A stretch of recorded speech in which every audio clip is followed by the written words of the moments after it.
Hi hello ನಮಸ್ತೆ ಸ್ನೇಹಿತರೆ. Big Boss Kannada season 10ರಲ್ಲಿ ಸ್ಪರ್ಧಿಯಾಗಿದ್ದಂಥವರು ರಕ್ಷಕ್ ಬುಲೆಟ್ ಅವರು.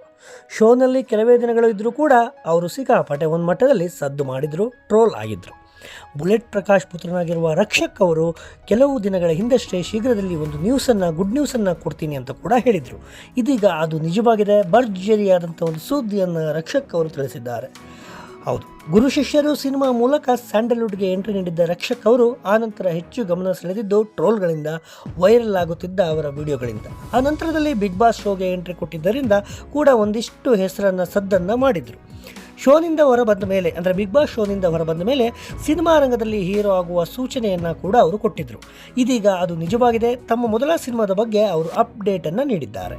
ಹೀರೋ ಆಗುತ್ತಿರುವ ಬಗ್ಗೆ ಮಾಹಿತಿ ನೀಡಿರುವಂಥ ರಕ್ಷಕ್ ಬುಲೆಟ್ ಅವರು, ಎಲ್ಲ ನನ್ನ ಆತ್ಮೀಯ ಸ್ನೇಹಿತರೆ, ಏಪ್ರಿಲ್ 2 ನನ್ನ ಪೂಜ್ಯ ತಂದೆ ದಿವಂಗತ ಬುಲೆಟ್ ಪ್ರಕಾಶ್ ರವರ 47ನೇ ಜನ್ಮದಿನ.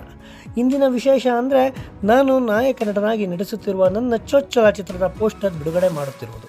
ನಿಜಕ್ಕೂ ನನಗೆ ಸಂತಸ ತಂದಿದೆ. ನನ್ನ ತಂದೆಯ ಆಶೀರ್ವಾದದೊಂದಿಗೆ ನಿಮ್ಮೆಲ್ಲರ ಆಶೀರ್ವಾದ ಕೂಡ ಸದಾ ನನ್ನ ಮೇಲಿರಲಿ ಎಂದು ಬಯಸುತ್ತೇನೆ. ನನಗೂ ಹಾಗೂ ನನ್ನ ಇಡೀ ಚಿತ್ರತಂಡಕ್ಕೂ ಹಾರೈಸಬೇಕೆಂದು ತಮ್ಮಲ್ಲಿ ಕೇಳಿಕೊಳ್ಳುತ್ತೇನೆ ಎಂದು ರಕ್ಷಕ್ ಬರೆದುಕೊಂಡಿದ್ದಾರೆ.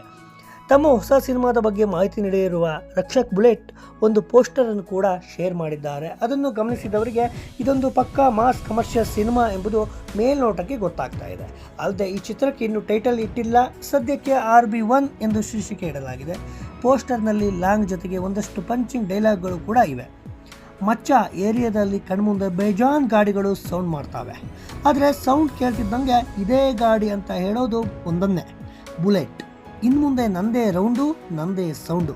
ಹೀಗೆ ಪೋಸ್ಟರ್ನಲ್ಲಿ ಮಾಸ್ ಡೈಲಾಗ್ಗಳನ್ನು ಹಾಕಿಕೊಂಡಿರುವ ರಕ್ಷಕ್ ಬುಲೆಟ್ ಸಿನಿಮಾದಲ್ಲಿ ಯಾವ ರೀತಿ ಕಾಣಿಸ್ಕೊಳ್ಬಹುದು ಅನ್ನೋ ಕುತೂಹಲ ಸಿಕ್ಕಾಪಟ್ಟೆ ಹೆಚ್ಚಾಗಿದೆ.